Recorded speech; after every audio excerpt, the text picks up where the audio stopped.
Hi, everybody. I'm Alice K. Ruckelhaus from SufferingWell, and I just wanted to chat with you a little bit today about one of the things that you can do with your suffering. We're called Suffering Well, so we want to teach you how to suffer well. Our main concern with suffering is that so much of it is going to waste. It can be used to bring grace to other people, people that we know, or people that Jesus or Mary knows need that grace. So what do I personally do with my suffering? I'm just going to go over one thing that I do today, and then in future videos, I'll go over some of the other things. But one of the things that I really like to do, and this can sound kind of dumb, but it's very helpful to me because I have a lot of pain to go through my body, just scan my body. Oh, my tooth hurts. Lord, I'm offering that up to you. I want to unite it with Jesus' suffering because I know that Satan is at work in this world, and you can use my suffering. You can use the grace that you give me. You can use that to help someone else. So I don't necessarily go through all those words because God and I have already talked about it a lot, so I don't have to keep repeating it, but that's, for you. And then I go down, what's the next thing that's hurting? Well, my neck is hurting. So I pray about that. I offer that up. Father Chris Alar, I just love this. His Explaining the Faith series is wonderful. And he has a video about suffering, which I'll link below. It's like an hour and a half, but don't let that scare you, you guys. If you don't have an hour and a half to sit and listen to a video, just listen to it a little bit at a time. You're going to get a lot out of it. But one of the things that he says is if you stub your toe, don't waste it. Don't let any suffering go to waste. Offer it up to God. So I go through, I just kind of scan my whole body. Oh, my back's hurting. Okay, Lord, I'm offering that up to you. The grace that you're giving me, I want you to use that for somebody else.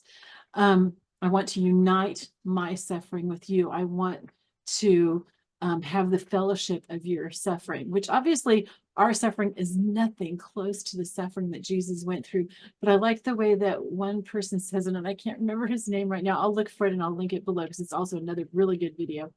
But he says that that Jesus invites us to sit on a splinter of the cross next to him. So we have that fellowship of his suffering that St. Paul talks about in Philippians 3:10. Okay, so I offer that all up. I just got go through my whole body and do that. You could also go through what's going on in my life. What are the things that are making me sad? Maybe there's somebody that you are just in love with, but they're not interested in you. There's a lot of pain involved in that, and you can offer that up. Maybe like me, you've lost your husband. And so, sometimes even though that's 5 years ago, I still have pain from that. And so I can offer that up. Offer everything up. Okay, so I know somebody's going to say, well, if you're paying so much attention to your suffering, you're going through and you're looking for, maybe I'm not noticing that my neck's hurting, but when I scan my body, I realize my neck's hurting. I'm so used to it, I don't think of it normally, but I don't want it to go to waste. So doesn't that make you just hurt more? Okay, so two things I want to say to that. First of all, not usually, because I'm not doing it for the sake of like having a pity party or something like that. I'm not doing it to call attention and go, oh, woe is me. It's actually kind of joy filling to offer all of these pains up to God. Actually, I shouldn't say kind of. I really do feel a lot of joy in it. It makes it feel like the suffering that you're going through is for a purpose. And so you actually feel fulfilled in that sense. Okay, the other thing is, I do ask God for healing.